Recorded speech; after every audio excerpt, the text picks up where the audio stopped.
In 1977, mothers in Lagos were mixing baby formula with water pulled straight from open sewers because a company had convinced them their own breast milk wasn't good enough.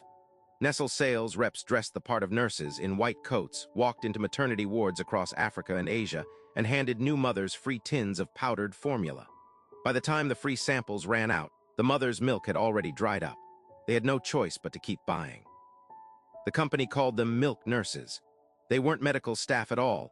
They were sales reps on commission, paid more for every can they got into a mother's hands.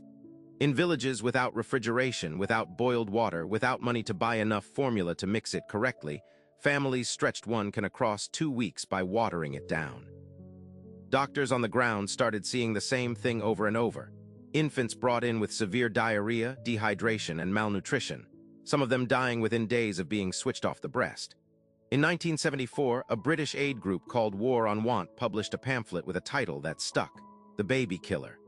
Nestle sued the publisher for libel in Switzerland, won on a technicality, and lost the war of public opinion completely. 3 years later in Minneapolis, a small group called INFACT launched a boycott of every Nestle product in America, from Nescafe to Kit Kat, and it spread to 10 countries within a year. We post a new buried corporate secret every single day, so subscribe now if you don't want to miss tomorrow's.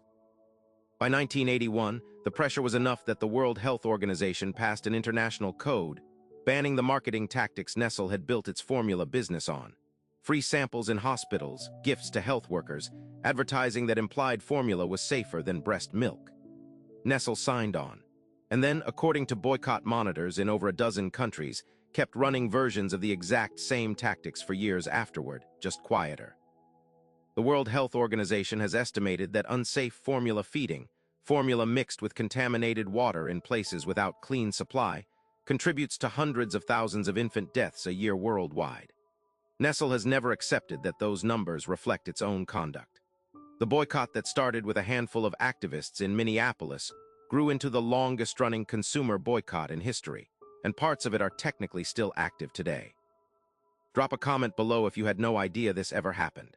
Nestle still sells infant formula in more than 100 countries, and health workers in parts of Africa say the free sample tactic never fully disappeared.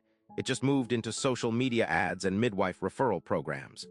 The tins on the shelf look nothing like the ones from 1977, but mothers in the same villages say the pitch sounds exactly the same. Hit the bell so tomorrow's buried secret lands in your feed.